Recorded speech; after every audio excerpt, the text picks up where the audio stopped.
علامہ جلال الدین رومی رحمۃ اللہ تعالیٰ نے مسنون شریف میں لکھا ہوا ہے آخری بات، ایک روز امیر معاویہ رضی اللہ تعالیٰ عنہ آرام فرما رہے تھے کہ آپ کے محل میں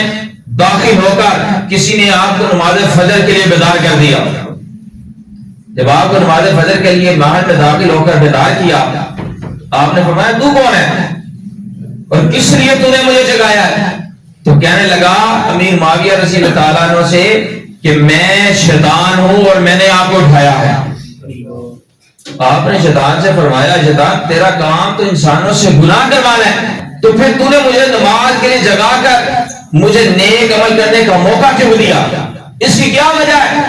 تیرا کام تو ہے انسانوں کو جہنم میں پہنچانا، اور تو مجھے نماز فجر کے لیے بھی جگا رہا ہے تاکہ میں نماز فجر جو ہے وہ باجماعت ادا کروں، اس لیے تو نے جگایا۔ اس میں حکمت کیا ہے، کیا وجہ ہے؟ تو پہلے تو شیطان جو ہے وہ بڑے بہانے لگانے لگا، پھر کبھی کہنے لگا کہ میں اپنے نیک ہونے کا دعویٰ کرتا ہوں، کبھی کہتا کہ میں نے اللہ تبارک و تعالیٰ کی بارگاہ میں توبہ کر لی ہے، کبھی امیر معاویہ رضی اللہ تعالیٰ عنہ سے کہتا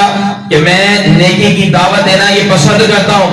کبھی کہتا میں تو ہمیشہ سے ہی نیک ہوں۔ امیر معاویہ رضی اللہ تعالیٰ عنہ نے اسے کو پکڑ کر رکھا، چھوڑا نہیں۔ تو شیطان نے کہا امیر المومنین میں جانتا ہوں اگر آپ سوتے رہتے آپ کی نماز فجر قضا ہو جاتی اور آپ خوف خدا سے اس قدر ہوتے، اس قدر کثرت سے توبہ استغفار کرتے کہ رب ذوالجلال کی رحمت کو آپ کی بے قراری اور گریہ زاری پر رحم آ جاتا، تو رب ذوالجلال آپ کی نماز جو قضا ہونی تھی اس کو ادا فرما کر ہزاروں نمازوں سے زیادہ آپ کو ثواب عطا فرما دیتا۔ تو میں یہ چاہتا تھا